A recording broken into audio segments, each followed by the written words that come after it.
policeman, my father was, not me. Why do you keep rejecting advice on crime solutions from the UWP? I'm not a policeman, my father was, not me. Why have you abandoned the Border Control Initiative? I'm not a policeman, my father was, not me.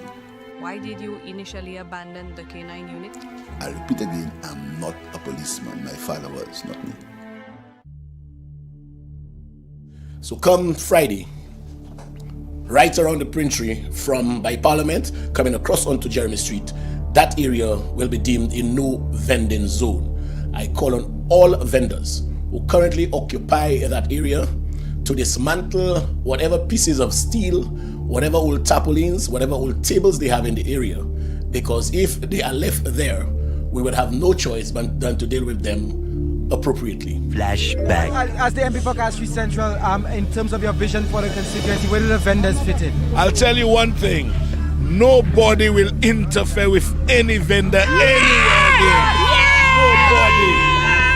Nobody. Walk through Manhattan. Vendors all on the sidewalks. Yes. That is what gives a city its character. Nobody under my watch is touching no vendor.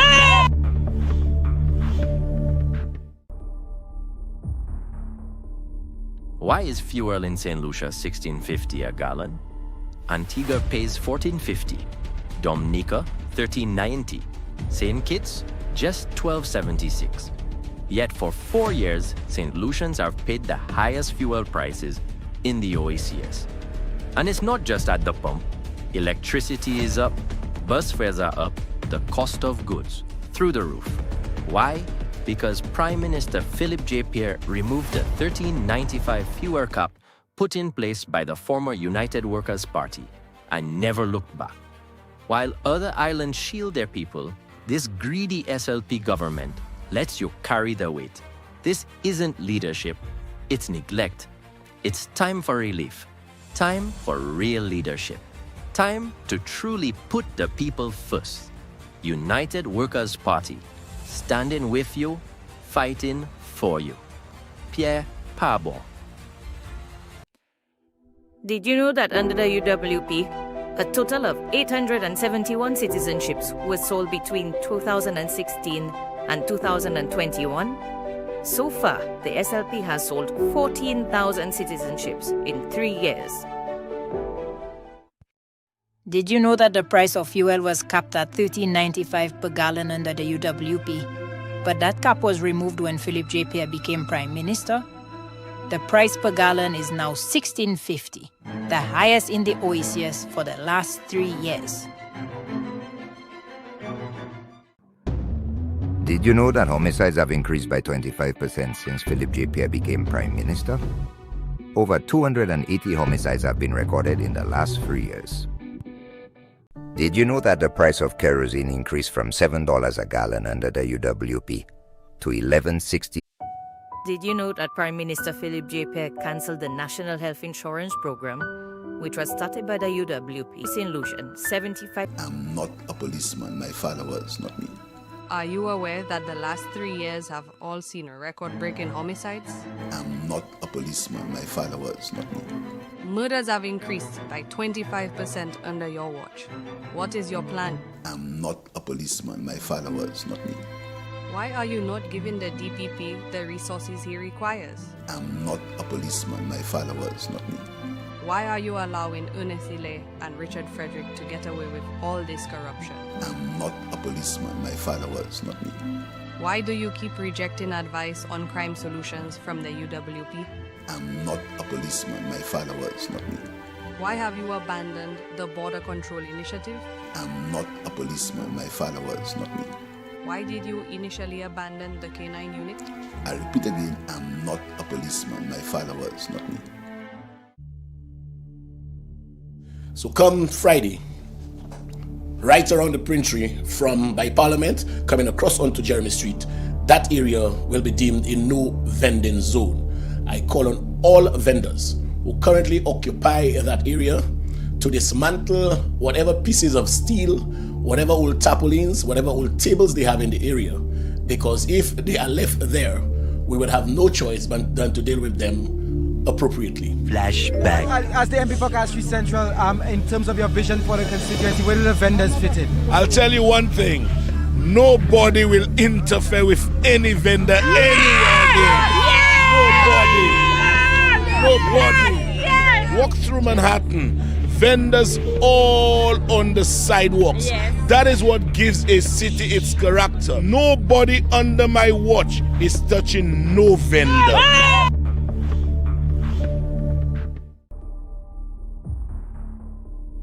Why is fuel in St. Lucia $16.50 a gallon?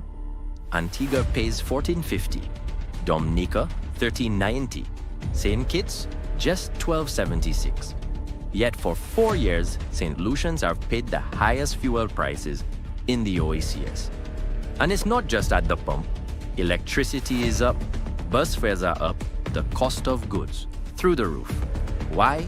Because Prime Minister Philip J. Pierre removed the $13.95 fuel cap put in place by the former United Workers' Party and never looked back. While other islands shield their people, this greedy SLP government lets you carry the weight. This isn't leadership, it's neglect. It's time for relief. Time for real leadership. Time to truly put the people first. United Workers' Party, standing with you, fighting for you. Pierre Parbon. Did you know that under the UWP, a total of 871 citizenships were sold between 2016 and 2021? So far, the SLP has sold 14,000 citizenships in 3 years. Did you know that the price of fuel was capped at $13.95 per gallon under the UWP? But that cap was removed when Philip J. Pierre became Prime Minister. The price per gallon is now $16.50, the highest in the OACS for the last 3 years. Did you know that homicides have increased by 25% since Philip J. Pierre became Prime Minister? Over 280 homicides have been recorded in the last 3 years. Did you know that the price of kerosene increased from $7 a gallon under the UWP to $11.69 per gallon under the SLP? A whopping $4.69 more per gallon. Did you know that Prime Minister Philip J. Pierre cancelled the National Health Insurance Program, which was started by the UWP, and would have given every St. Lucian $75,000 worth of healthcare coverage every year?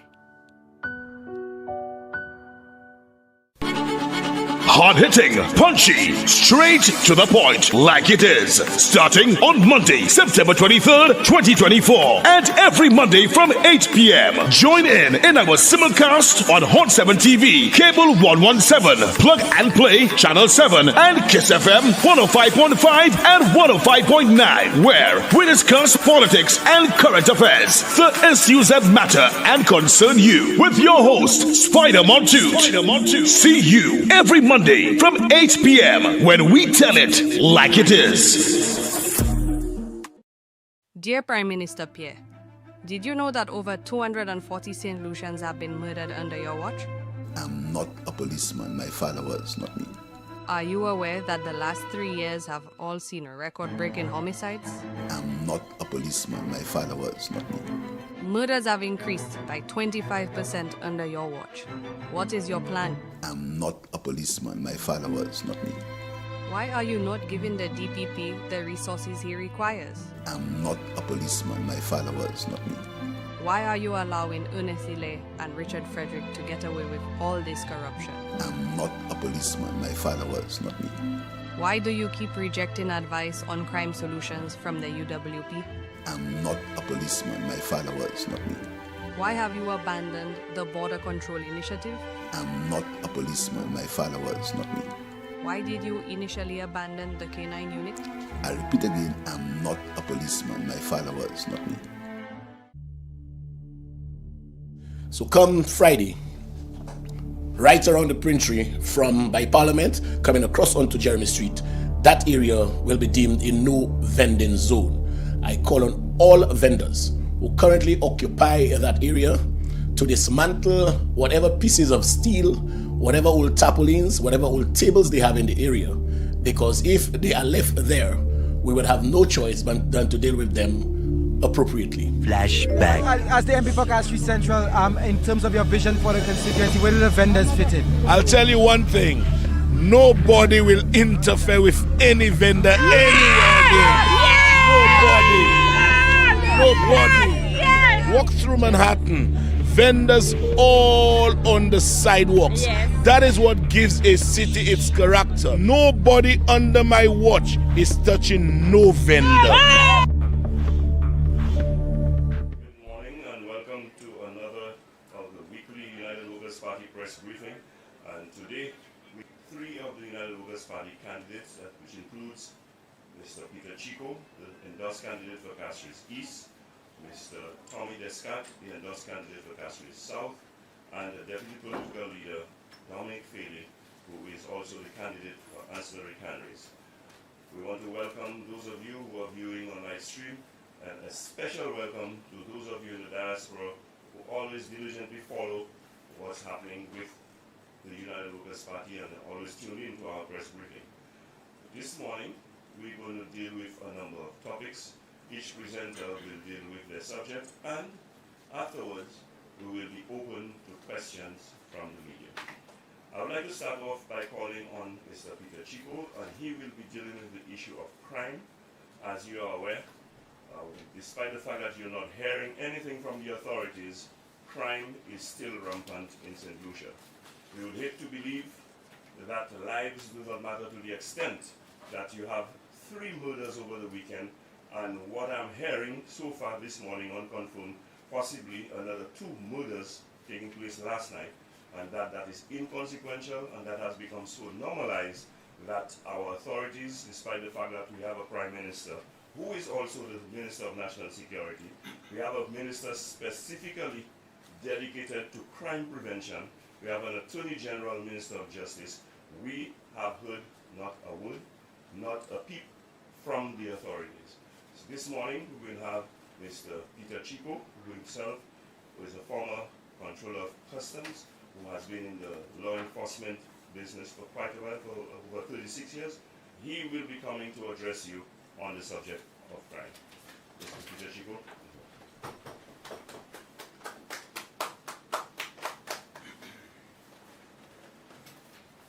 Thank you, Spider.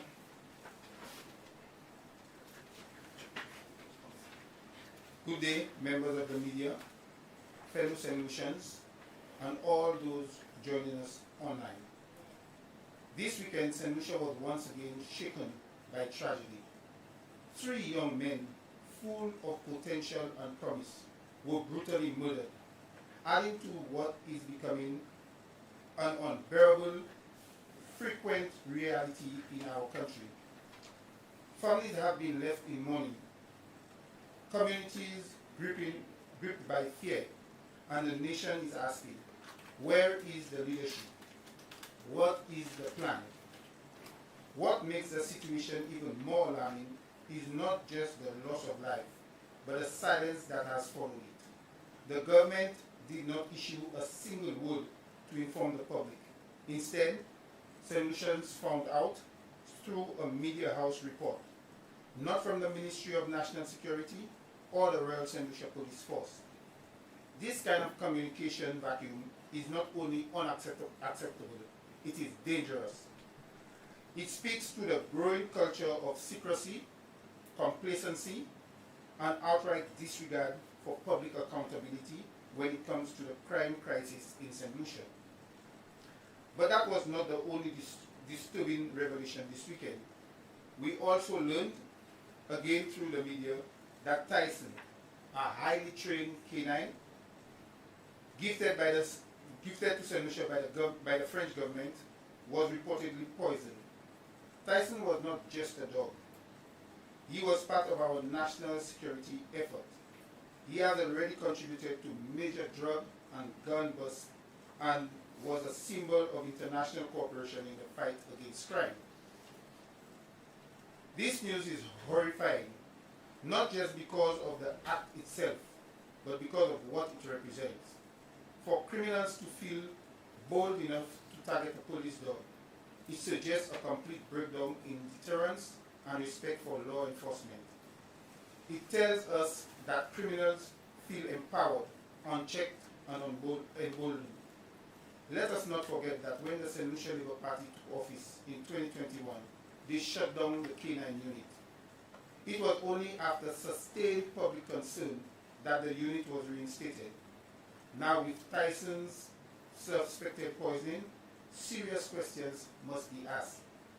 Not just about criminal boldness, but about government's neglect and the security vacuum that allows this lawlessness to fester. This brings me to another deeper troubling issue. There seems to be a deliberate attempt by the government to hide the truth about St. Lucia's homicide rate. For months now, the public has been kept in the dark. There has been no official publication of the homicide statistics and no regular updates from the Ministry of National Security. The United Workers' Party, based on an official count from trusted sources, estimate that there has been at least 40 homicides in St. Lucia in the first half of 2025. Just let that sink in for a moment. 40 lives, 40 families devastated, 40 reasons for alarm. And yet, the silence from the government is deafening. We ask, why is the government holding the numbers? Is it because they have no answers? Is it because they are more focused on public relations than public protection? Or is it because they believe that if they ignore the crime problem, the people will forget? Well, the people will not forget. They are living through nightmares daily. Afraid to walk the streets, they are afraid to send their children out, and they are afraid of hope. We also remain deeply concerned that the government has still not concluded negotiations with the Royal St. Lucia Police Force. Our officers are working under immense pressure, facing dangerous situations with limited resources, and all the while dealing with the government that refuses to prioritize their welfare. How can we expect our police to give their best when their morals is at the lowest? How can we fight crime effectively when the very men and women tasked with the protection charged with protecting us feel abandoned and undervalued? St. Lucia cannot move forward without security, and we cannot have security without leadership. The United Workers' Party is calling for the following: an immediate update from the Ministry of National Security on the current homicide count for 2025. The people deserve transparency. A full investigation into the suspected poisoning of Tyson, including where it was targeted and what measures are being put in place to protect remaining K9 officers. Urgent conclusion of negotiation with the police force to improve their morale and equip them with the tools and respect they need to do their jobs effectively. A comprehensive, publicly shared crime-fighting strategy with clear benchmarks, community involvement, and measurable results. We cannot continue down this path. Crime is destroying families, crippling investment, and eroding hope, and yet the government continues to act as if nothing is wrong. The United Workers' Party will not stay silent. We will continue to speak out for the voiceless, to stand for the victims, and to demand action, not after another life is lost, but now. We urge all St. Lucians to stay informed, stay united, and stay hopeful. Change is possible, but it requires leadership that is serious about safety, honest with the people, and committed to justice, not just in words, but in action. I thank you.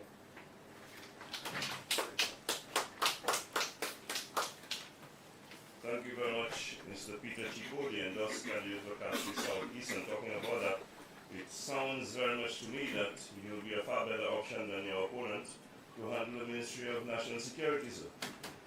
And so, you know, you spoke on the troubling, bothering subject of crime.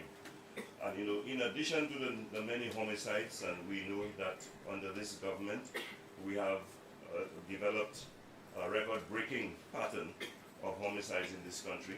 The number of murders keep climbing. And of course, the only time you hear from the government is when there is a little reprieve.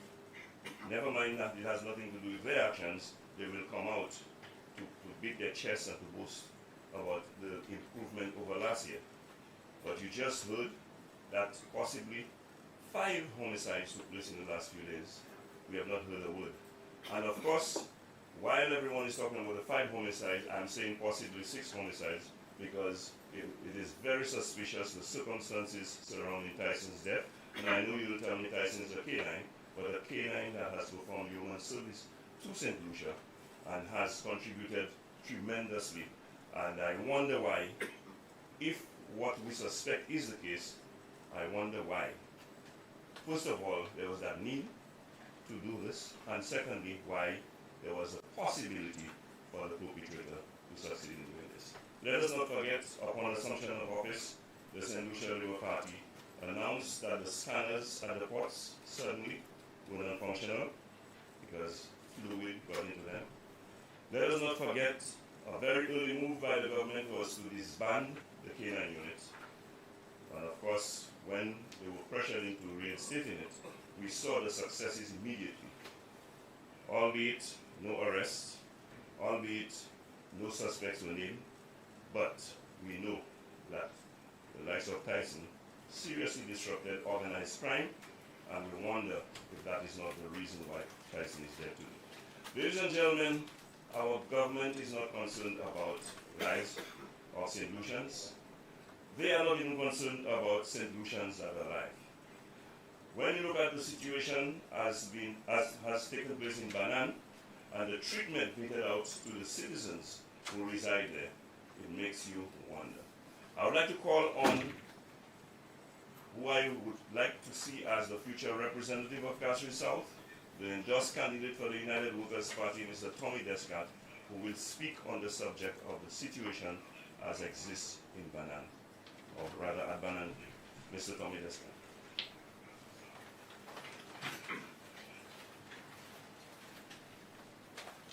Thank you very much, Spider and Spider Montoot. A pleasant good day to the media houses present here today and the viewing audience locally and in the diaspora. It was Mahatma Gandhi who said, "The true measure of a society can be found in how it treats the most vulnerable members of the society." I would respectfully add that it is a true reflection of a government and a political organization in how it treats the most vulnerable members of the society. Like most of you, I have watched in utter dismay how this government that claims to care has treated the most vulnerable in our society. What is clear is that we are witnessing on public display a government actively inflicting abuse and is unfairly treating its citizens, supposedly in the pursuit of development. Despite the false narrative being peddled by the Labour Party, the reality is that the fishermen and residents of Banan are being dislocated without just and fair compensation or caring consideration for their rights, needs, and livelihoods. It must be noted that the fishermen at Banan have historically played a vital role in St. Lucia's economy and society, with several residing there for over 30 years. In fact, Banan Bay is recognized as a fish landing site by the Department of Fisheries, and the fish landings at Banan are incorporated into the fish landings of total fish landings, which is used to compile our gross domestic product in St. Lucia. Yes, the Banan Bay fishers contribute to St. Lucia's annual GDP. More importantly, these fishermen who risk their lives daily to provide safe and nutritious protein to the diet of thousands of St. Lucians are directly contributing to our country's food and nutrition goals.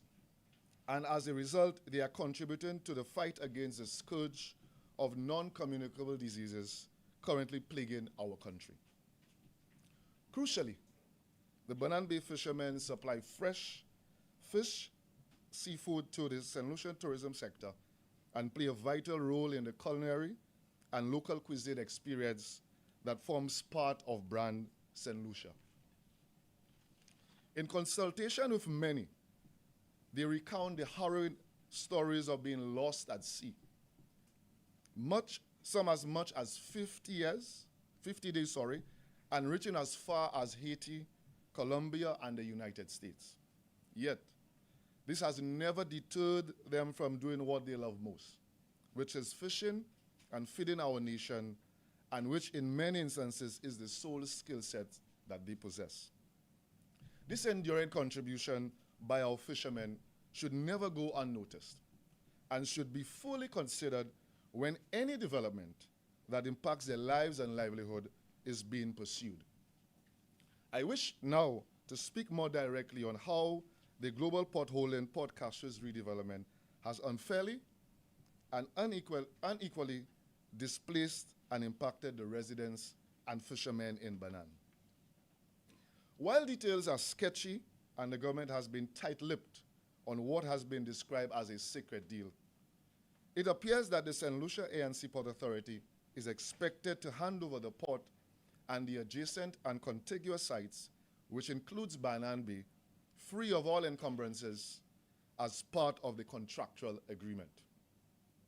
I wish to make it abundantly clear and to set the record straight that I am fully in support of any development that is inclusive, which is executed humanely, and does not infringe on the rights of the marginalized and vulnerable members of our society, and which safeguards, importantly, the environment for future generations. In fact, in my previous employment at the Caribbean Development Bank, I was the lead on the tourism sector and the blue economy, and I am fully mindful of the crucial need to upgrade our ports to enhance visitor experience and to maximize visitor spend. My training at the bank has, however, instilled in me a deep sense of care and concern for project-affected persons, like the fishers and residents in Banan Bay.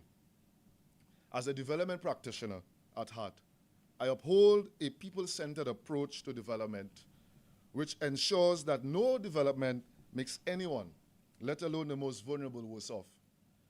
In fact, true development should make persons better off.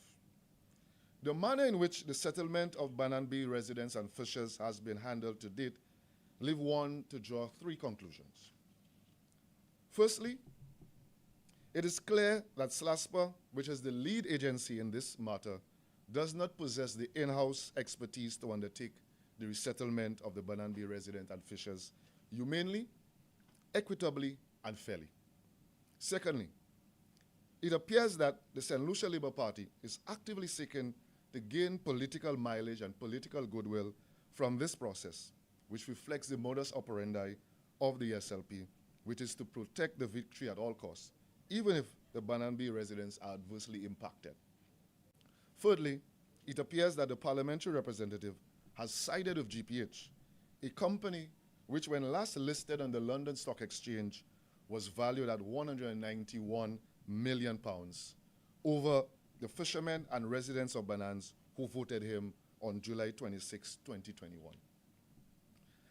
It must be noted that within the government of St. Lucia, there are several agencies, namely the Department of Economic Development, the Ministry of Equity, and the Department of Housing that has requisite expertise to resettle the residents and fishers of Banan humanely and with dignity, and with the dignity that they deserve. However, it appears that the services of none of these agencies have been solicited. And the question is, why? The St. Lucian public must be reminded that St. Lucia has a long history of resettling communities. It was done for Conway residents, and it can and should be done for the residents of Banan Bay as well. We are told that there was widespread consultation that SASPA undertook and engaged in the most extensive consultative process, yet many of the fishers say otherwise. Perhaps, indeed, SASPA engaged in extensive consultation with GPH and the parliamentary representative, but certainly not with the residents of Banan, who are a key stakeholder in the process and the ones directly affected by this hurried and rushed displacement for political gain. We are told the services of an expert was procured to advise SASPA on how to resettle the residents. But the manner in which the relocation is being undertaken does not reflect such. While consulting with residents, we have several accounts. We hear that GPH did in fact provide the government with a substantial sum to humanely relocate the residents and fishers and on the other hand, we hear that SASPA is in the process of securing a loan to resettle residents. In the interest of in the interest of the public and to safeguard public trust, we urge the authorities to provide clarity on this matter. For transparency, the government should disclose and make public the report of that expert. The residents have noted that the initial compensation package offered to them, albeit verbal, was land, house, and cash donation. But this offer was subsequently revised to cash only. As to why the sudden change of direction, no one knows. Residents have told me that SASPA handed them a contract, which were not read nor explained to them and instructed them to sign and not disclose the contents of the contract to anyone else. If this is not the height of psychological manipulation and abuse of state power, I don't know what is. I don't know what is. The contract stipulates further that upon signing, 50% of the amount, which I must note was unilaterally agreed by SASPA, will be dispersed, and the residents have 5 days to relocate upon signing. Thereafter, they would receive the remainder of the funds. This is not the way you treat persons who were underrepresented and in a lesser bargaining position than the government apparatus. No consideration is given to the fact that these persons have been informal settlers for decades. And what a caring government is normally obligated to do is to ensure that no development reinforces this practice. The contract given to the residents and fishers explicitly speaks of a term called displacement equity. However, what is unfolding in Banan is a far cry from equitable, just, and fair treatment. In fact, a cursory search of the meaning of displacement equity reveals, and I quote, displacement equity refers to ensuring that the process and outcomes of displacements are fair, just, especially for vulnerable populations. It involves addressing the social, economic, and environmental impacts of displacement with a focus on preventing disproportionate harm to marginalized communities and promoting equitable outcomes for those who are displaced. End of quote. What is on display in Banan as we speak is not displacement equity. In fact, it is displacement into further poverty.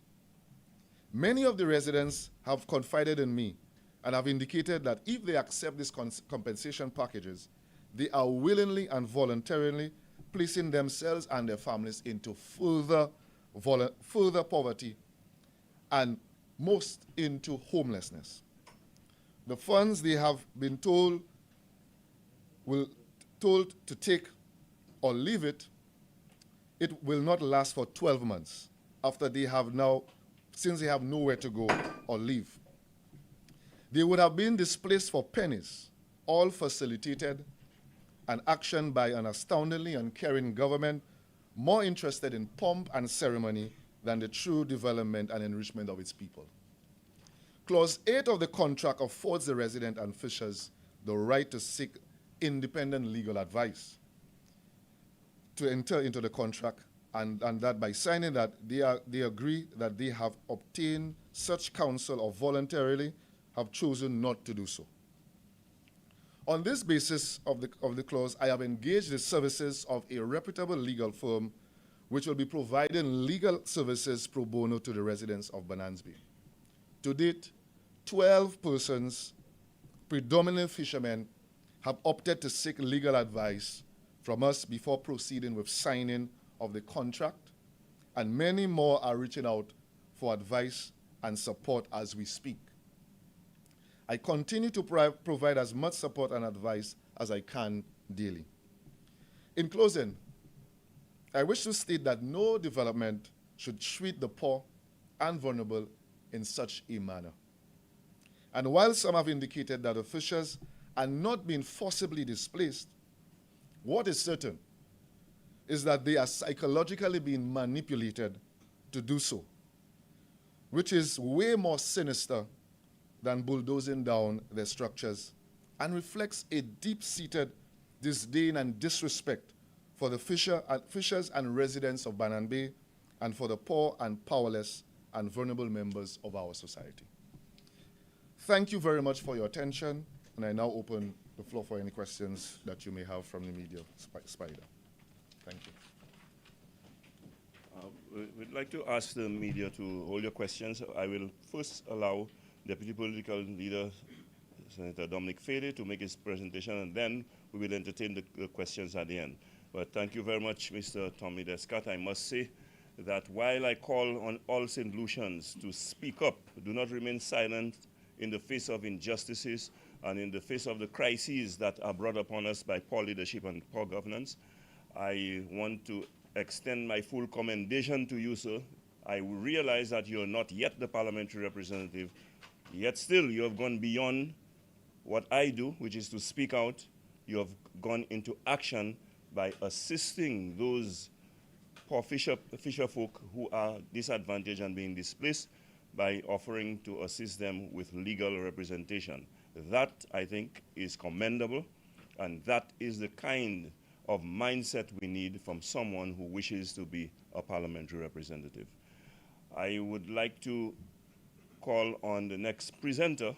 As we know, our government is at the moment preoccupied and very busy with pomp and ceremony, and as they bestow accolades on the President of Nigeria, we are yet to know what the benefits are to us. We are hoping that our government will not further compromise our fickle international standing by jeopardizing our chances in the international community for us to have to face the imposition of sanctions, for us to have to face the possibility of travel bans, for us to have to face the wrath of the international community because of our government's actions. Ladies and gentlemen, we are all nervous about the impending travel bans that are being spoken of. I would like to call on Deputy Political Leader, Senator Dominic Fede, who will make his presentation and take into account the looming threat and possibility of a U.S. travel ban and possibly a European travel ban on the citizens of St. Lucia. Senator Dominic Fede.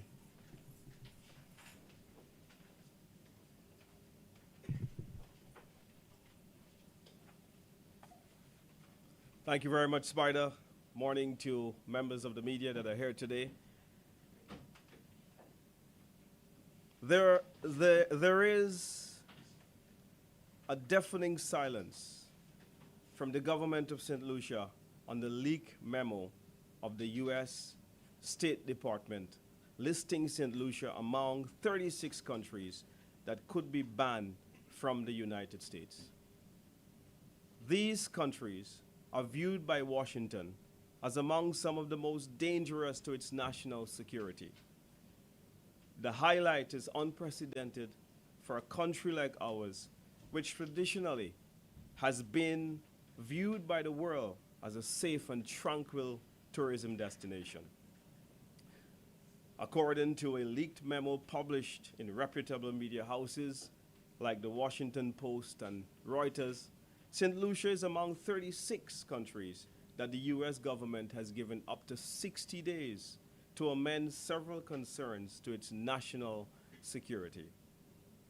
One such concern is the inability to determine the security of those countries' passports.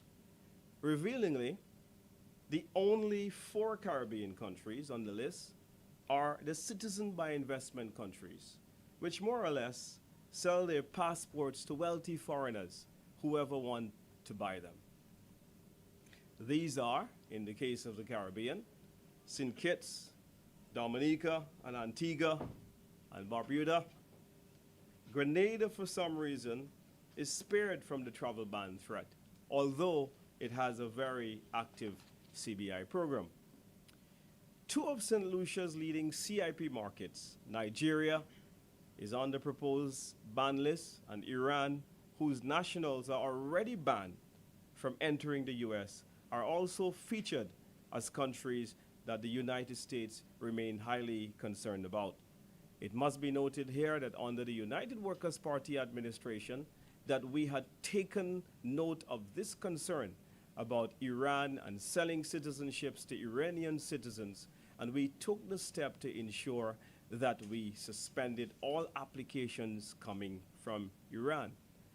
St. Lucians would have noted that with the change of government, that the St. Lucia Labour Party administration, what they did is to resume, upon coming into office within months, applications coming from Iran.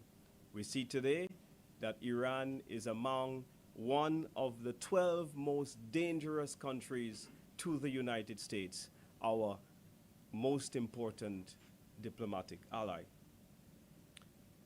St. Lucia's CIP has been fraught with scandal, legal battles, and leaked contracts, which have exposed outrageous decision-making by the government of St. Lucia. St. Lucians are familiar all too well with the Galaxy deal at Canals, where we see that in 2 projects, one for the real estate program and one for the infrastructure, where Galaxy has been afforded the ability to sell over 12,000 files or applications, meaning that an application could be as many as 4 applicants. This therefore means that with the Galaxy applications alone, we could have up to 48,000 passports, which could be delivered in 2 separate contracts signed for real estate and infrastructure. But back to the travel ban. While St. Lucia's Prime Minister Pierre lives in denial that there are plans of the travel ban, his regional colleagues are under no such illusions. They are moving swiftly to prevent their nationals from their countries to be on the receiving end of any no-entry status by the United States. St. Kitts, for example, its Prime Minister, Honorable Dr. Terence Drew, says that St. Kitts Nevis will implement a residency requirement to its CIP program as part of efforts to improve the security concerns of the United States. So imagine that. There is now contemplation and there's very solid moves by the Petition Parliament to implement legislation so that CIP actors are now required to live in St. Kitts. Very important step to try to address some of the concerns coming from the United States. But this is while Philip J. Pierre and Ernest Hilaire hide behind the curtain of no official word from Washington. That's been the line. The line here in St. Lucia is that we have received no official word from Washington, therefore suggesting that we do not have to contemplate any further public disclosure on what is really a very uncomfortable matter for all the governments in the Caribbean. Unlike his St. Lucian colleagues, the Kittian Prime Minister said that his country used its diplomatic network to affirm the veracity of the travel ban on the 4 Caribbean countries highlighted earlier in my presentation. Dominica, another country that is being very proactive on the regional scene to make sure that its nationals are spared the brunt and the wrath of the U.S. travel ban. This is what Dominica says that it intends to do. Dominica says that it is going to be implementing legislation very soon to make sure that its citizens are protected from the wrath of a travel ban. Dominica's Prime Minister Roosevelt Skerritt assures his nation that he too is taking the proposed ban very seriously. He explains that we are committed to protecting our national partnerships and, most importantly, the rights and freedoms of all Dominicans. According to Skerritt, in a release and in a statement published by IMI, a well-known CIP publication, the U.S. is very important to Dominica's prosperity on many fronts, he told the Dubai publication, citing economic and cultural and political ties which are crucial to his country's nation building. Antigua, another country that's very busy with the business of making sure that it's proactive and doing everything possible to prevent its citizens from being on the receiving end of the travel ban. Like St. Kitts and Dominica, Antigua has been proactive and preoccupied with the business of safeguarding visa-free access to existing countries within the EU and other parts of the world where we enjoy such freedoms. So Gaston Brown, as you would have seen on Facebook just recently, posted a meeting that he had with top officials from the European Union. You see, the proactiveness by at least the other 3 CBI countries on the list, namely Dominica, St. Kitts, and Antigua, is very clear that they have an acute understanding of the situation that exists before them. And that is, many of our citizens are placed on a list where they could potentially not have the ability to go to the United States.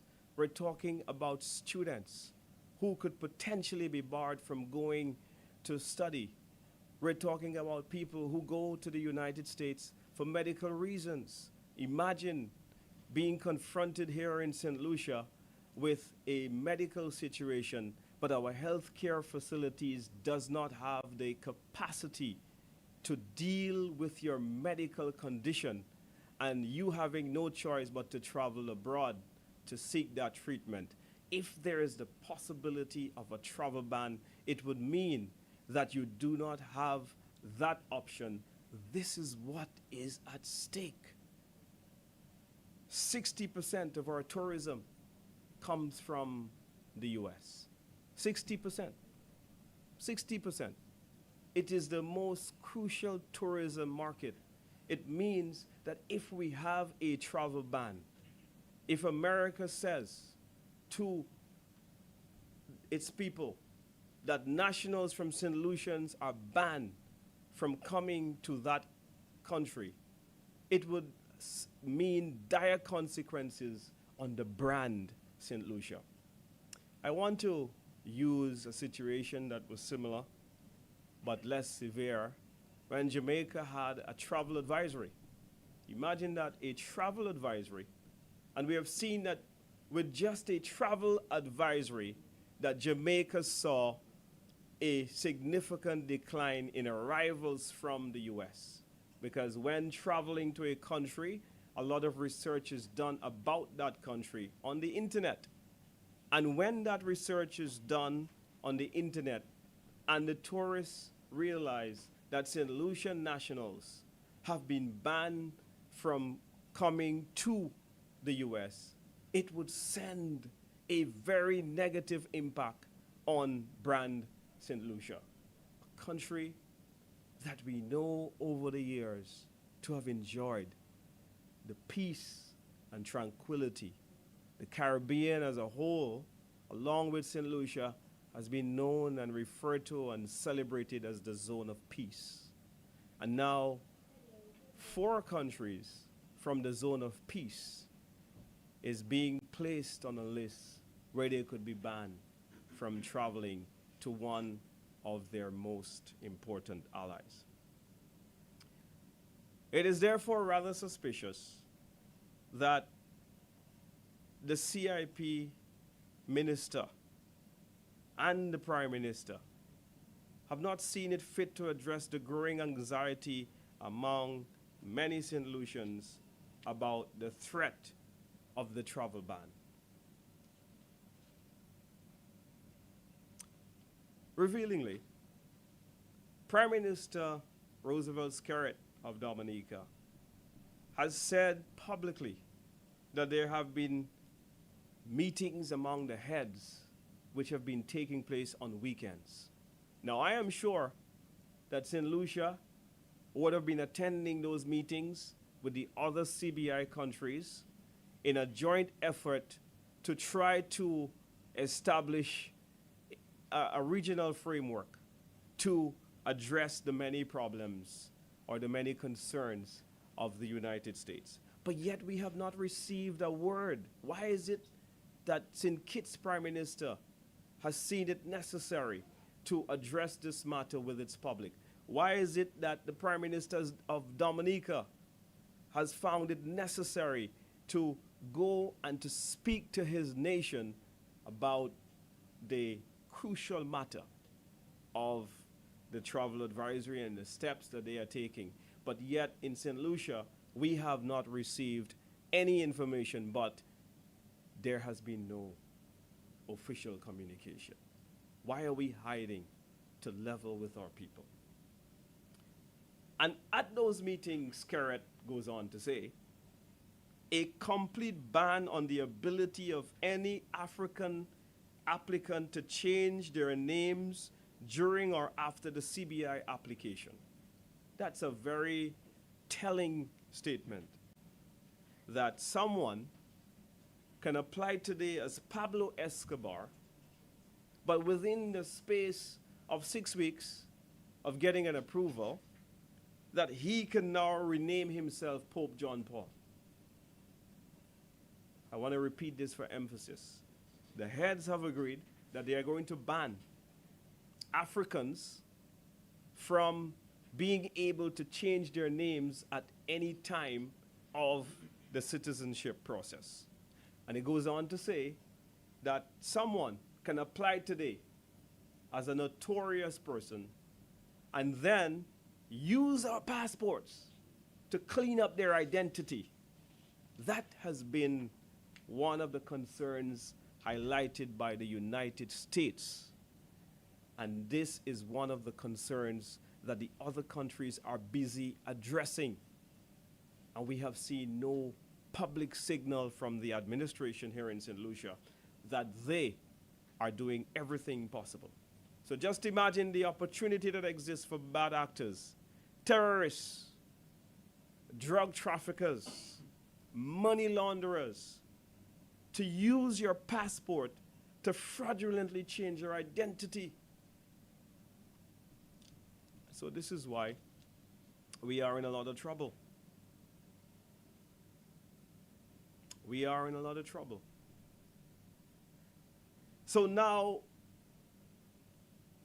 this kind of betrayal is dangerous, and the time has come for the regime in St. Lucia, the government here, to level with the people of St. Lucia. Time for the frank and full disclosure on our travel status to the United States. The time is now. Let the people know what is happening. The Dominican Prime Minister also outlined that several administrative amendments will be made to his country's CIP Act which will be revealed to the public soon. So Dominica is busy fixing its business, while St. Lucia remains silent, hiding behind the curtain of not receiving any official communication from Washington. Bad excuse. Here is what Skerritt says to that.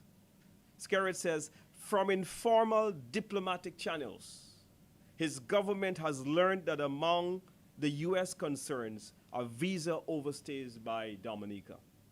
So, not receiving any official word from Washington. The other prime ministers have used every single vehicle available to them to go and to get information from other sources so that they can be on top of the situation. But our government says to us, as an excuse, we have not received any word from Washington. Too late shall be the cry of many. It is expected that an extraordinary sitting of Parliament, the Minister of CIP is anticipated to make a statement finally. But it will be the usual statements by ministers that are made in safe zone of no questions. Frankly, I think we have a number of vexing issues we would like to address. 1, 2 years of late financial reports in the middle of unprecedented scandal regarding a unit that is presiding over a multi-billion-dollar industry. 2, how much is on the escrow account of Caribbean Galaxy for the real estate project down in Canals? How much has gone into the project and how much has been drawn down towards the project? We have received from a very reliable source that Galaxy has admitted to spending $75 million US. 15 million US were spent on civil works at the site down in Canals.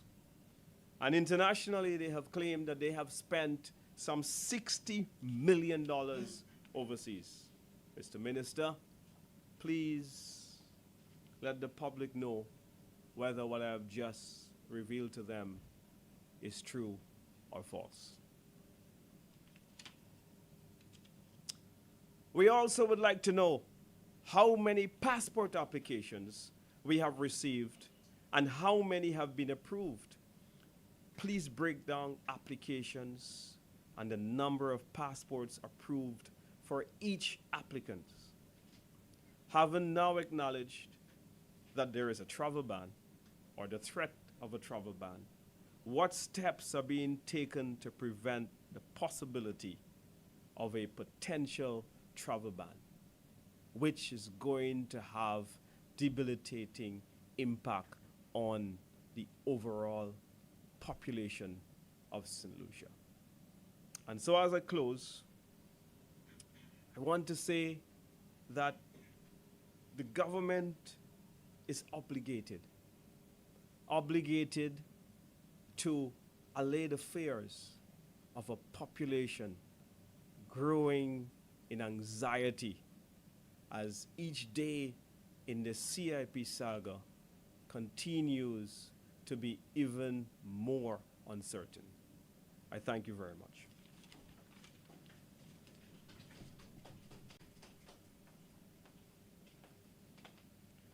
Thank you very much, Senator Fede.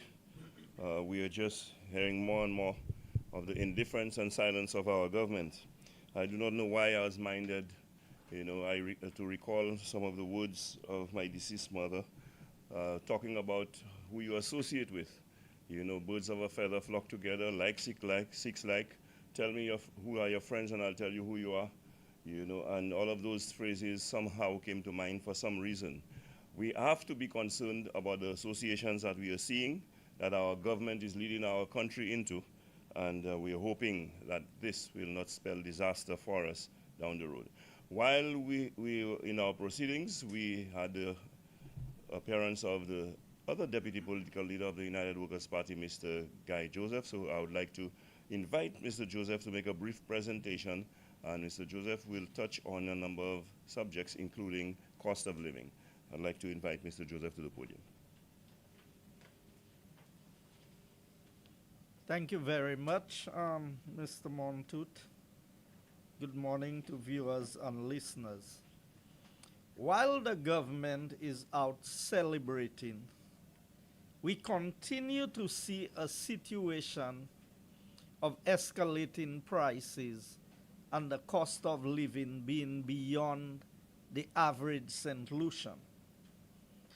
When I checked most recently, the average price of fuel, crude oil on the global market is about 65 US dollars a barrel. Yet still, fuel is still capped at $16 a gallon in St. Lucia, which leaves the government making an excess of 5 EC dollars on every gallon of fuel sold. And I want to put that into perspective so that St. Lucians understand what we are seeing. On average, St. Lucia uses 24 million gallons of fuel a year. That's about 2 million gallons a month. And if the government is making $5, if we cap it, if we round it off at $5, that's $120 million in taxes just on fuel alone. And we heard the Prime Minister's justification for this is that, well, they are subsidizing cooking gas and they are, but cooking gas has always been subsidized in this country, at least for the last 20 years. There have been subsidies on cooking gas. Rice, flour, sugar has been subsidized by the government from the time the government warehouse was established. And that is a lot of years ago. Yet still, the Prime Minister is saying, well, we are complaining about the price of fuel, but we are not looking at the cross subsidies. Every government, the Stephenson King-led government, the Kenny Anthony-led government, the Sir John government, all of these governments over the years subsidize without having fuel at $16 a gallon. St. Lucia, when fuel was 147 US dollars a barrel, fuel in St. Lucia was $12.75. And the highest price fuel ever got to under a UWP government was $13.95. Labour came into office, and when we were at $13.95, fuel was average $120 on the world market per barrel of crude oil. So if we put that into perspective, we would see how much we are overtaxed.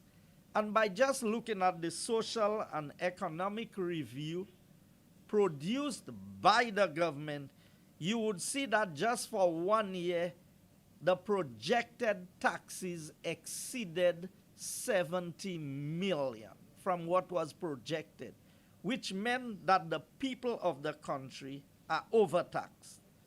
We heard a lot of pronouncements by the Prime Minister, but if you go to the supermarkets, the prices have not changed.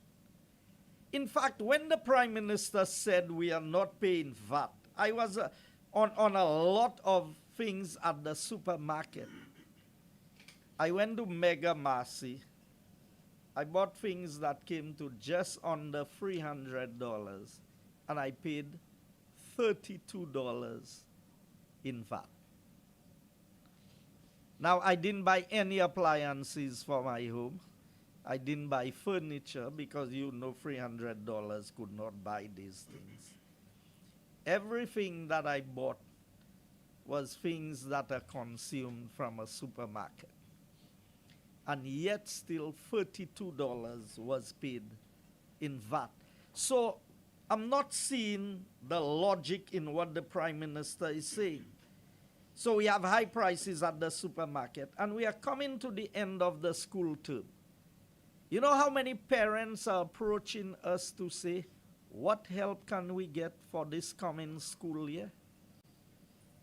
If UWP was in office today, no parent would have to buy a book for their child to attend school. All the books would have been available on the device with the lessons, and parents would not have had to pay thousands of dollars in buying books for this year. The present government has given computers, but the computers have not replaced the books. The parents still have to buy the books for their children. Two other questions I would like the government to answer, because they are quick to answer the questions they want. Is it true that Mr. Reno Gajada of CIE has been paid $43 million on the St. Jude project outside of the Saudi contract? That includes the cleaning, the fencing, and other interior works that was done to prepare the building for the Saudi contract. $43 million. That would have completed the entire ground floor of the brand new St. Jude facility. So, my information is work has slowed down at the St. Jude project.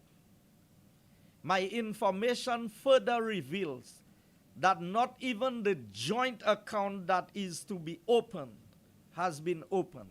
And I want the government to clarify whether that loan from the Saudi government is going into the consolidated fund.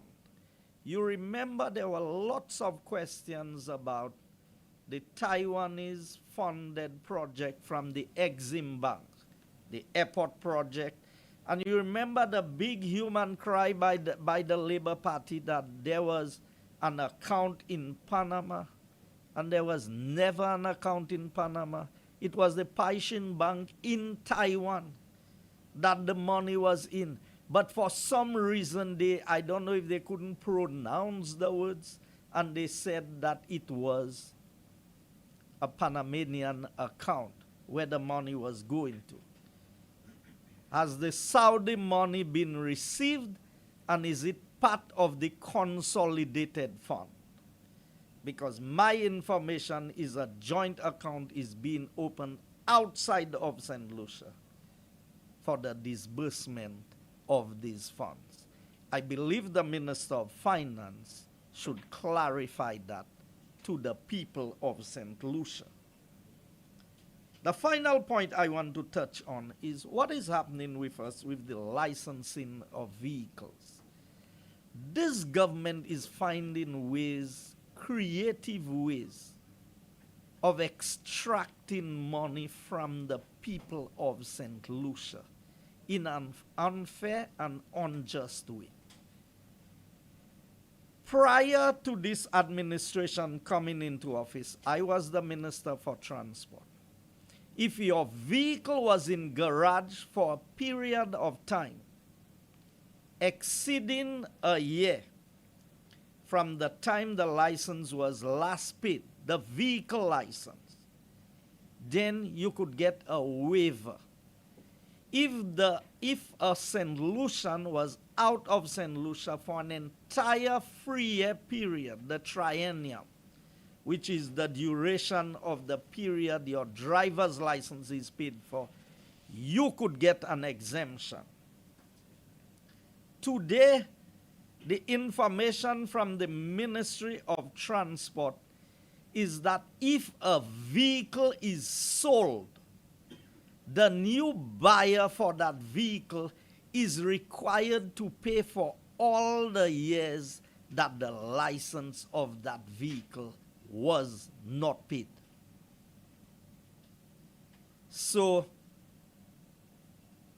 if you have your vehicle that you parked at your home for the last 5 years, maybe it's missing a part, you don't have the money to fix it, you cannot repair that vehicle, or you just decide, I've had that vehicle parked for too long, I want to change my vehicle. If I buy that vehicle from you, and I go to the Ministry of Transport to register that vehicle as a new owner, I am required to pay for the last 5 years that this vehicle was parked.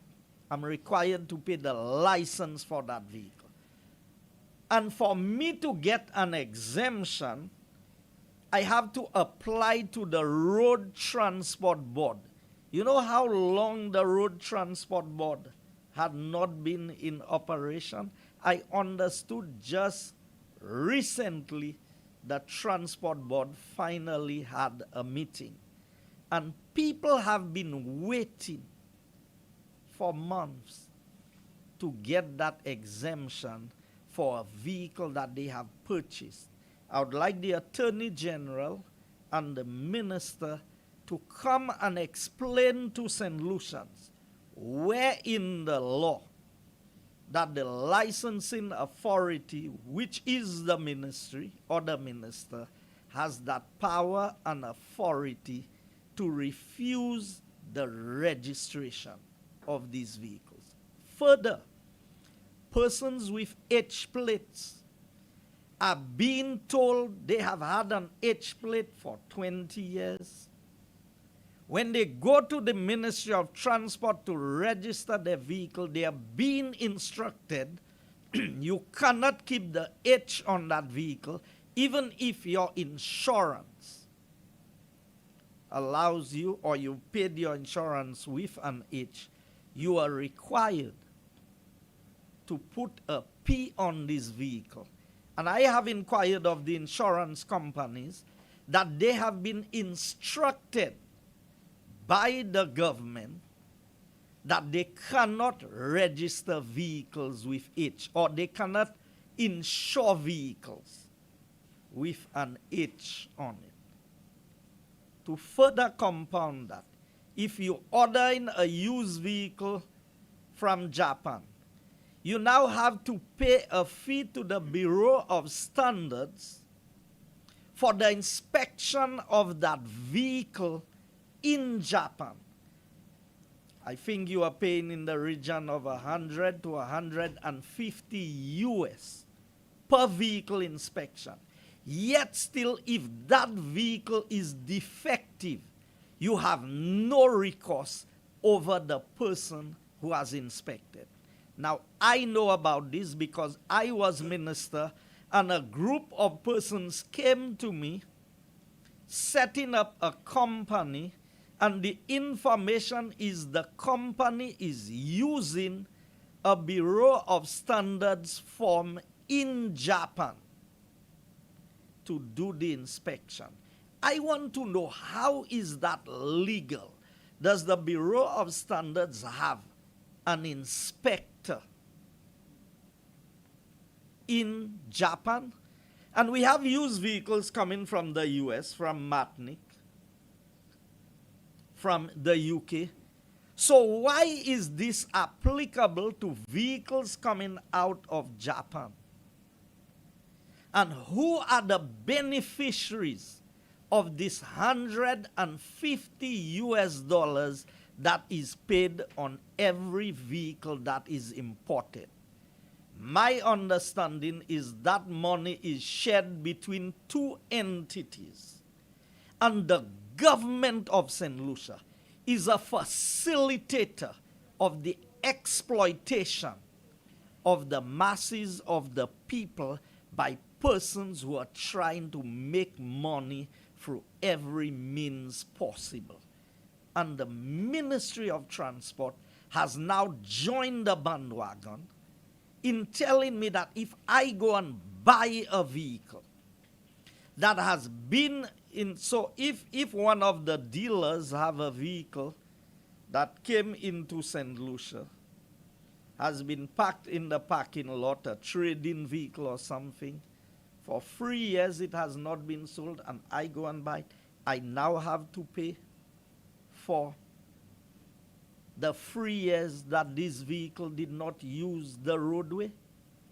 Yet still we have derelict vehicles parked along our roads causing obstruction for 5 and 10 years, parked in the same spot on the carriageway, and nothing is paid for that. So I am saying that as a government, we are requiring of this Labour Party government to give an explanation as to why the government is making in excess of $5 on every gallon of fuel sold. Why we have not seen a reduction in the prices at the supermarkets. What will be done for the children going back to school this year in these difficult economic times? The $43 million, has that been paid to Renault? And what was the procurement guidelines that was followed to arrive at that $43 million? And the licensing fees that persons who have purchased vehicles are being asked to pay. Can the ministry clarify this, and where the authority lies for them to be able to demand of me buying a vehicle, paying my insurance, coming to register that vehicle with a change of ownership? So I was never the owner of the vehicle before. I am only purchasing the vehicle today.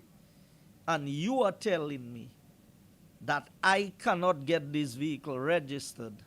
But a minister of government could take a vehicle that belongs to the state, registered to the state, the High Commission in the UK, put it in his private container of his personal goods, and get it registered at the Ministry of Transport without perfecting the entry. And my colleague, Mr. Chico, has spoken extensively about that.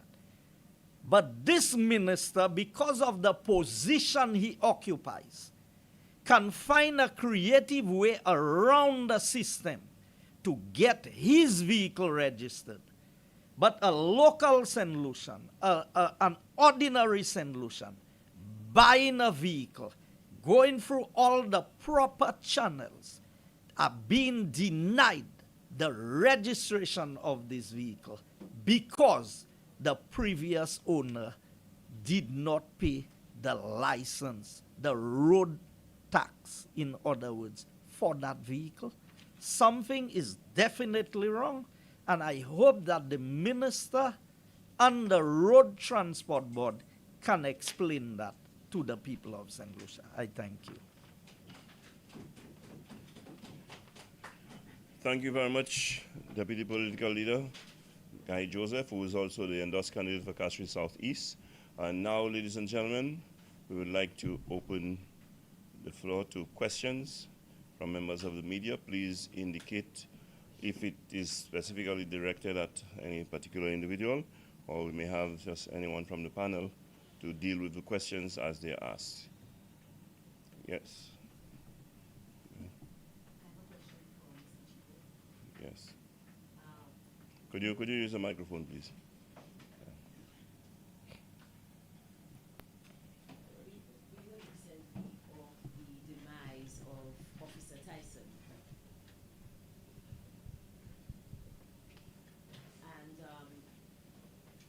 I think the question on everybody's minds is, how is it possible that a canine officer who should have been under the protection of the entire RSLPF and who we know works primarily in concert with the Customs Department, which is your forte. How is it that this officer could have been left exposed to a toxic substance? How is this even possible? That's a very good question. My information or my experience, my knowledge of what I know happening with the canine unit, these canines are kept in a secure location. They're not accessible to the public.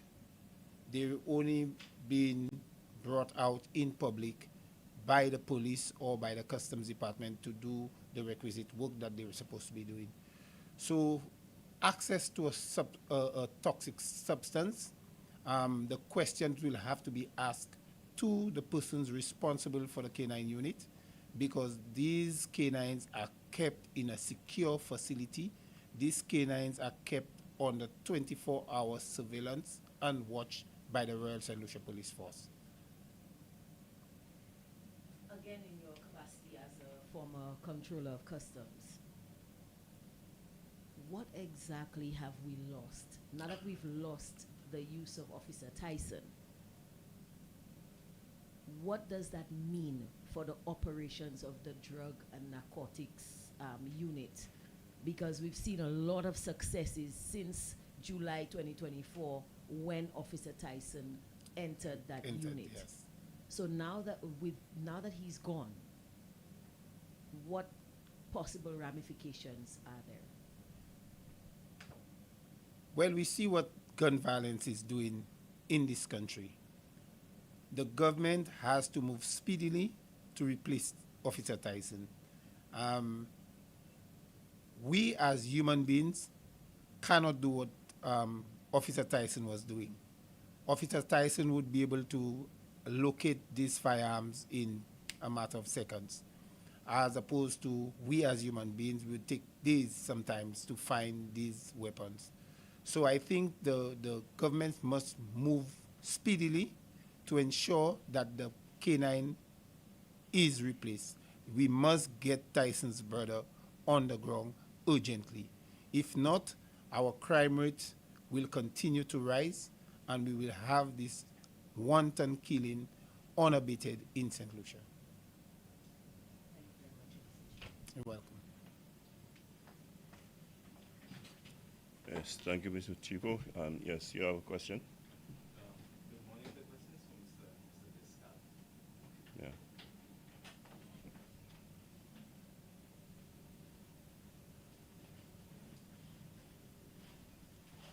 Hey, good morning. Good morning. Hi, morning. I think it's your first time, your debut press conference here. Yes, it's my inaugural conference. Congratulations. Thank you very much.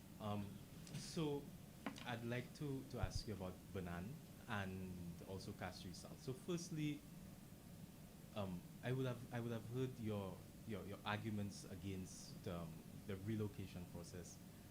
I'd like to ask you, as the candidate for Castries South, what would the United Workers' Party do differently if they were in office, and if you were to win the next elections? What would you do? Well, firstly, I want to just to be clear, my arguments were not against the relocation, but rather how they were relocated.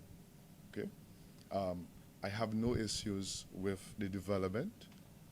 I'm simply saying that development must ensure that they are relocated or resettled with dignity and humanely. The United Workers' Party has a history of relocating communities. We've done that in Conway, and it was done fairly well. With a lot of these residents were relocated in Cicero, Monkey Tongue area. The government went at length to procure lands for them and to resettle them in Cicero. We know in Castries South there is a resettlement challenge, squatting or informal settlement challenge there, and therefore no development should reinforce that practice. So when the United Workers' Party comes into power, we are going to sit with these fissures, and we are going to procure lands. We're going to find lands within proximity, because there are evidence of there are some persons who have gotten lands and others haven't. And so there is clear a disparity in terms of how this resettlement process is ongoing, and we want to ensure that there's equity and everyone is treated fairly in this process. So it's not that I'm against relocating. I am absolutely for the development, but development must ensure that these persons are resettled humanely and with dignity. Yes. Not to be contentious. Mhm. You're going up on the United Workers' Party's platform. Mhm. So what would you say to arguments that the residents should not trust that you guys would follow through on your promises, seeing that the United Workers' Party has not followed through on many of its election promises in times past? Well, what I can say is, if we go up on the historical record, on the specific issue of resettlement, the United Workers' Party has a track record of resettling people with dignity and humanely. And we have the case of Conway, and even in the John Compton Dam area, that was done. So we have a track record, and we trust the public servants who have that skill set to do so. So I'm assuring the constituents that we are going to fulfill that commitment to ensure that they are resettled with dignity and humanely. In terms of the other promises, I'm not sure you are saying that other promises will not fulfill. I'm not sure which ones you are speaking specifically to. But if we are dealing on the issue of resettling the Banan residents, I would say that we have a track record of doing so, and we will do it in a way that is respectful to the constituents in Banan. Thank you. And at least finally for now, what are your intentions, what are your plans for Castries South? You're going up against Dr. Eleb, who's the Deputy Prime Minister. What are your plans for the constituents? Well, I would say that Castries South, in terms of development, there's only a narrow corridor when Castries South has experienced any meaningful economic development, infrastructure-wise, over the recent history, and that's between 1987 and 1997, when Desmond Bradford was in power and the United Workers' Party was the government of the day. So it's clear that whenever Castries South is under a United Workers' Party, you see the meaningful transformation. And what we are trying to do, and I will be doing, is come in and return that sort of representation where you'll see tangible transformation to the lives and to the community of Castries South. In terms of going into more details, we will be unfolding our plans in our community manifesto, our constituent manifesto, and I'm sure I'll be sharing that with you so you could interrogate it and provide your feedback. Thank you very much. Yeah, thank you very much, Mr. Descartes, although I think you responded more than adequately. Being a new incoming candidate, I think it would be more appropriate to speak on the history of the United Workers' Party by one of the deputy political leaders who have been there. And so I will call on Deputy Political Leader Guy Joseph, because you spoke of some promises, and I have been a member of the United Workers' Party, and when you spoke of broken promises, I couldn't help but think of the promises made in Rock Hall for housing that is not being kept, and a number of other promises like, what is it, $150 being given to people, $1,500 being given to citizens who suffered displacement because of COVID, and I can go on, but somehow I do not seem to remember them being associated with the United Workers' Party. However, I think, Mr. Guy Joseph, I think you should, at least as Deputy Political Leader, respond to that question. Thank you very much. Let me just add to what Mr. Descartes has indicated. When the Roseau Dam was being built, that was being built by a United Workers' Party government, Sir John. The residents of Roseau had to be relocated, and the brand new community of New Bel Air, which is part of Castries Southeast, was established. houses were built, lots was divided, roads were put in, and people were adequately settled. Now, a precedent was set in St. Lucia, and it was spearheaded by a St. Lucia Labour Party government in opposition on the issue of the Marjorie situation at Kazamba. And let us look at the promises, because the word of a prime minister should mean something. Less than 2 weeks after the prime minister made a pronouncement that every St. Lucian who was occupying crown lands for more than 30 years would be given that land free of charge. And he elaborated it in patois, even though his patois is not very good. Il dit poignet. Okay? So, I would love you as a reporter saying that UWP has made promises that have not been kept, to highlight one or two, and maybe there's an explanation as to why.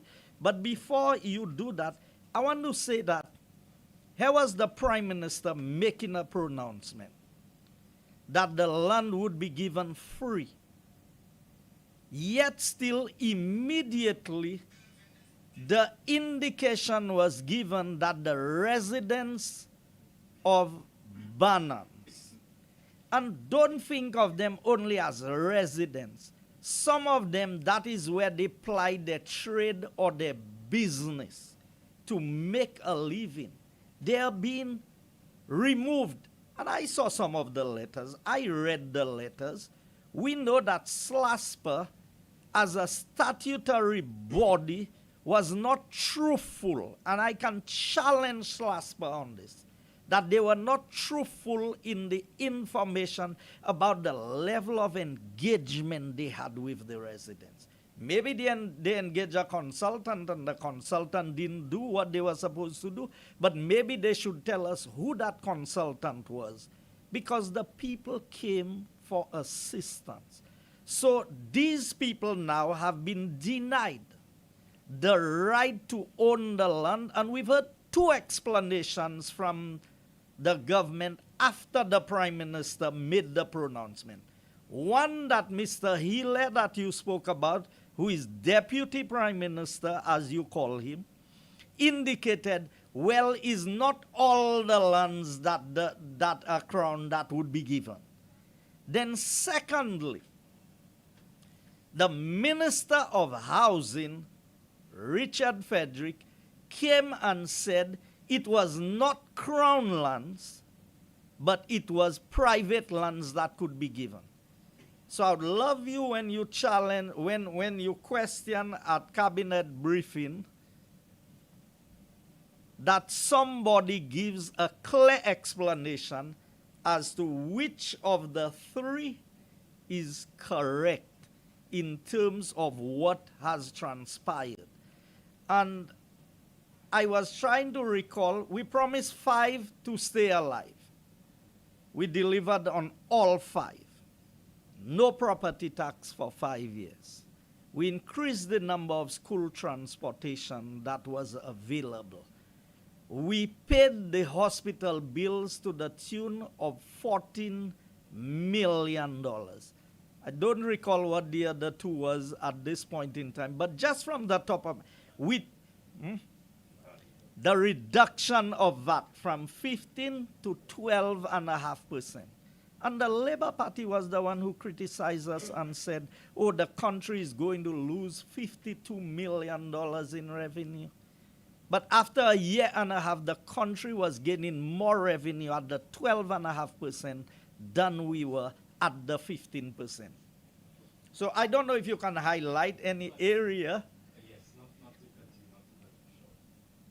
I would say the 2016 election was a crucial election time for St. Lucia. But the party had promised, the United Workers' Party had promised to remove VAT in its entirety, and that did not happen. The promise was made to deliver complete St. Jude Hospital that did not happen as well. And I could say as well, the promise was made for the resolution, in whatever sense that might be, of the impacts matter, and that did not happen, as well as the promise of the delivery of numerous hotels, which did not come to fruition. So when I say that the United Workers' Party had made promises that were not delivered in its 5 years, that is what I mean. Okay, so I can respond to every one of them in sequence. So the first one you said was the VAT. I do not recall that, and I'm not saying it was not said, that VAT would be removed entirely, but we did promise that there would be a reduction in VAT, and VAT was reduced. But even when Hold on. And if I have the copy of the manifesto in my, I have it in my vehicle, and the cost of goods did not reduce, and that was presented in a report by the central bank, that the cost of consumer goods did not reduce, and that the VAT as it had existed was already exempt on about 150 items that most vulnerable populations used and consumed in St. Lucia. And so the reduction of VAT, while it may have been well intended, the consequence was not, it did not match with the intention. so let me ask a simple question. So the $52 million that would have been paid or collected by the government as VAT, who got that $52 million? That $52 million would have circulated in the economy, but that does not mean it and The promise was that we would reduce VAT. That's what the promise so let me the reduction of VAT. There were not price control mechanisms in place to ensure that the more vulnerable populations in St. Lucia that benefited from such. so let me clarify. Let me clarify for you. If it did not reduce the price, it caused the price to stabilize. So it did not go up. In other words, there are lots of things that happens, and the benefits of it is clear that the economy performed better. Do you recall Dr. Kenny Anthony's statement in 2015 that something happened that had never happened before? That St. Lucia could not raise money on the regional stock market, not being able to sell its bonds and its treasury bills. You know why? Because the economy was not performing. So what the reduction of VAT did was it increased consumption. And because consumption increased, the economy performed better, more people had more money.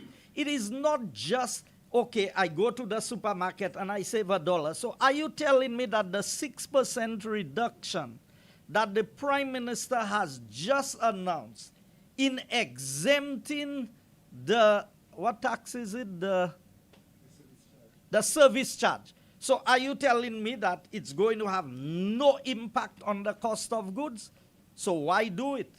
Because the Prime Minister told us inflation was imported. But all of a sudden, election is around the corner. And you know what the Prime Minister is saying to us? That look here, we cannot control it, but we will reduce the price for you. So that I'm waiting to see that you would ask him the same question. Let's go to St. Jude. Nobody knew that COVID was coming. And when we promised St. Jude, we promised St. Jude with the mindset that we were going and finish the hospital that was started by the UWP government under Stevenson King, continued by Dr. Kenny Anthony. Only to find that when we went there, when the consultants gave us the report, we would have to spend over $100 million. We realized that if we would have to spend over $100 million, and there were already plans for a new hospital, we should build a new hospital.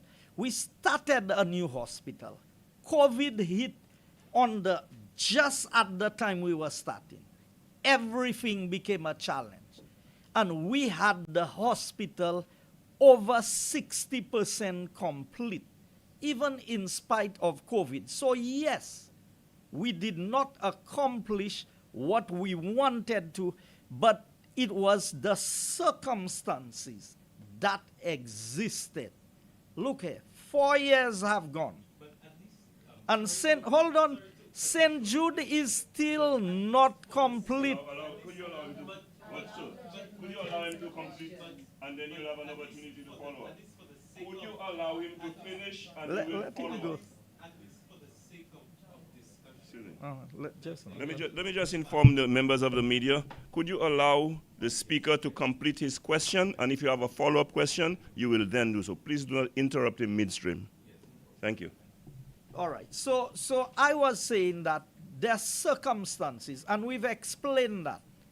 And today we see, and I've said it before, and I want you to note that in your record. The Labour Party said that the St. Jude Hospital was almost complete, 90% complete. They said what it needed was chemical and some paint and a little finishing touch here and there to move in.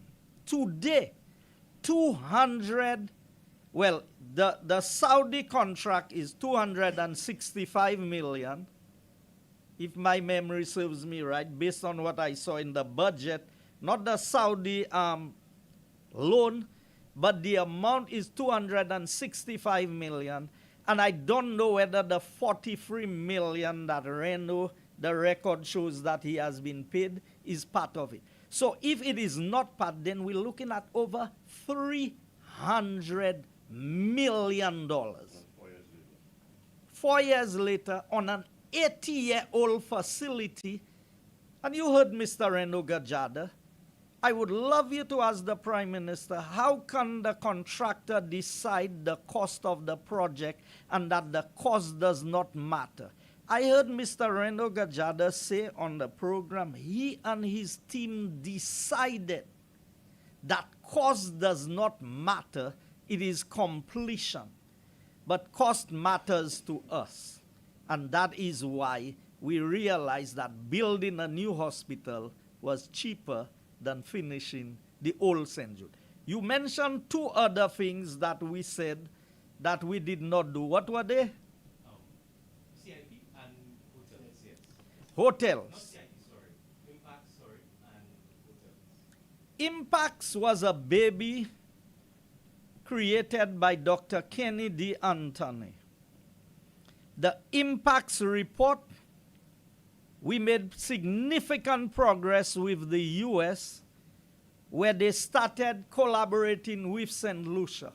We appointed the DPP, we equipped the DPP, and the DPP said in a press conference that he has given instructions to the Commissioner of Police to proceed with the cases of charging those who are involved.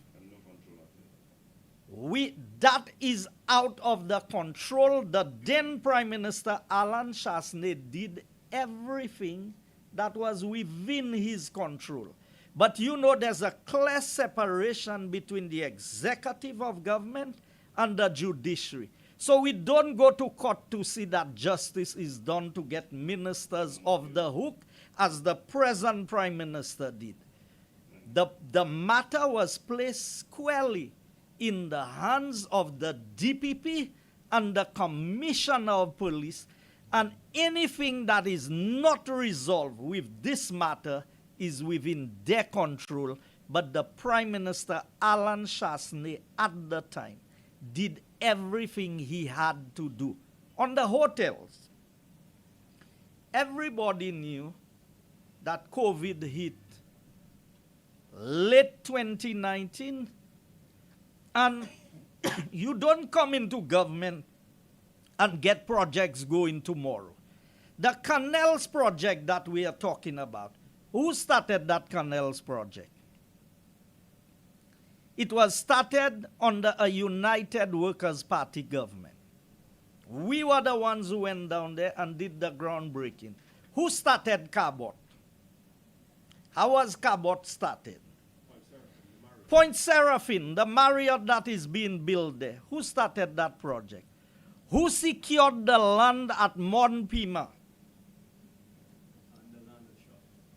And the land at Shock for the hotel projects there. So the projects were well on the way. You don't come and build a hotel overnight. We had extensive discussions. All the billboards you see where the building is going up by Harbor Club there. Who started these projects? These projects was started under a United Workers' Party. We were the ones who negotiated. So you don't see a hotel being built, but we didn't promise that houses would open in Rock Hall this month. Today, the handing over ceremony, and I hope that the media is there for the handing over ceremony of the housing project at Rock Hall, because that is what was promised. That's what the contract says, you know. So I want you to know that government's promise, everything do not roll out in 1 year, or in 2 years, or in 3 years. But everything you have mentioned there was happening. It was going on, and people knew that UWP delivered on what we promised. You know what? People wanted more, and they went for more, and they got less. That's where we are. Well, okay, thank you. So let's go. Was that question instructed to you by WhatsApp? That's okay. Don't worry about that. Let him. Yes. Mm-hmm. When the United Workers' Party resumed work on the hospital in earnest, that would have been in 2019. So do you not think that starting, or rather resuming work on the hospital so late in your government's tenure would have incurred costs, not only to just complete the hospital, but refurbish what was built already? And that's the first part. And the second part would be that even while the structure was built, the new structure that you built, was there, the report commissioned by the cabinet said that this structure would have to be operational with the rest of the, I think about 12 buildings that would have been there at the time of the hospital. So how do you reconcile saying that you guys are building a new hospital, but you're still using the buildings from the previous one? Okay, so let me again, misinformation is what guides a lot of people into making decisions. So first of all, a United Workers' Party government under Alan Shaste did no work on the old St. Jude Hospital. And let me be very clear. When we came in, there was a date given for the completion of the hospital just prior to election. If you recall, Miss Alvina Reynolds, Dr. Kenny Anthony, and the others, they gave about 6 opening dates for St. Jude. None of it materialized. But there was a time frame. Miss Shanta King was the project coordinator. At the completion of the time period, we did not stop the work when we came in. The work continued. It went past the time for the opening because contracts were signed already. So we couldn't just come and stop anything. Then we realized that the hospital was no closer to being completed than when it was started. So what did we do? We commissioned an audit. And the same John Peters, Dr. Stevenson, Dr. Stephen King, if you look at the Untold Stories report, you would see that they all said we did the right thing by commissioning a study. It was that study that instructed us that completing the old St. Jude was a task that we did not know how it would be completed. And it was at that point the decision was made that it was cheaper to build a new hospital. And on hindsight, we were proven right. because spending that amount of money on the old facility is now more expensive than the brand new facility. And I will tell you, there was one building in the old facility that was being used. You know what it was being used for? Administration. And the mortuary was completed by the Mexican government and the ambulance center. The 12 buildings you talk about, I am not aware that 12 buildings were being used. But I am certainly 100% certain that the 2 buildings, the physiotherapy and the dialysis building, which is the buildings that they call the box, is the only completed part of the old St. Jude today. Now note my words. The old St. Jude has taken 2 of the new buildings. Now there is not a separation of old St. Jude and new St. Jude. Anything that we build that can be used for the benefit of the people of St. Lucia, we welcome that.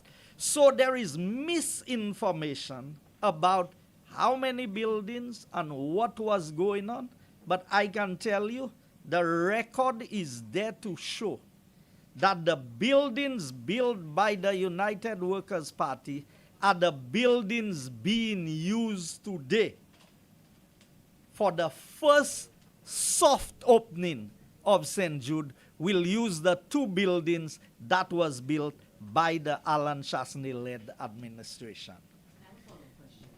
Pertaining to St. Jude, you mentioned the cost of the project. You said that there was 265. In the budget estimates, there is a line item for the completion of St. Jude, 265 million. And that was the budget, not for this, I think either this or the previous financial year. Okay, but isn't it true that $180 million was initially spent on the refurbishment of St. Jude's after it burned down? Was that by your government or the previous Alan Chasney government? That was a combination of the Stevenson King-led administration, which started the project at 26 million. Then it went up to 32. Dr. Kenny Anthony came in. It moved from 32 to 46. It moved from 46, and Dr. Kenny Anthony is on record as saying for $60 million we will have a state-of-the-art hospital. $120 million later, St. Jude's was not 50% complete. So when you talk about broken promises and false promises, that's where it resides, with the Labour Party. Everything we've done, we've accounted for it. And the report that you mentioned, that was done by Mr. Heinekat, John Peters, and all of the others, they said that if they had proceeded with the hospital we started, it would have been completed in 18 months. And that was in October of 2021. We are in 2025, and they're still working on the old hospital. So it is for St. Lucians to decide, based on their own report, which facility was the better facility. Okay, if you don't mind, we'll just take one more question before we wrap up. This question is for Senator Dominic Fede. I think we've given the question. Hello. Okay, so you spoke about the proposed travel bans and the issue with the CIP and what the other OECS governments were doing. You also mentioned something very interesting. You said that Nigeria was on the list of proposed countries for a travel ban. Is that correct?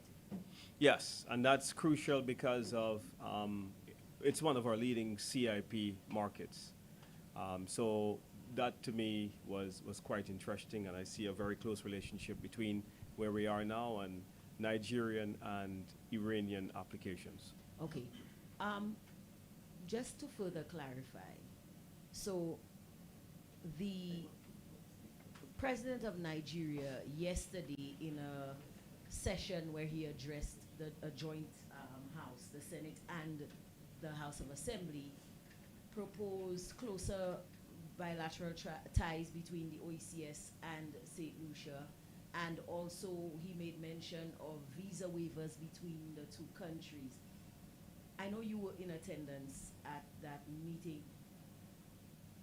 How exactly do you see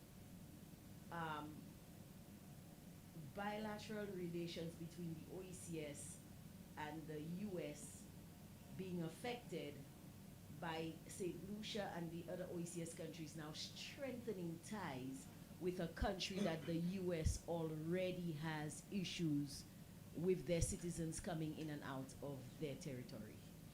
Very good question. Thank you very much for your question. It's not really for me to cast aspersions on another country's sovereignty and international reputation. But what I'll say to you is that the fact that the US has placed Nigeria on one of those countries that could face a travel ban, and the fact that Transparency International rates Nigeria as one of the least transparent but most corrupt countries in the world. It rates it so low down in the bottom of those countries that are transparent. It's 140 out of 180 countries measured by Transparency International. I know that there's a lot of anxiety by the people of St. Lucia as it relates to the visit. I have not heard too many people speaking favorably in a good light about the situation with Nigeria. So I would say whether it's Nigeria, whether it's Iran, whether it's Russia, and I highlight those countries because that's where we have our most applicants from.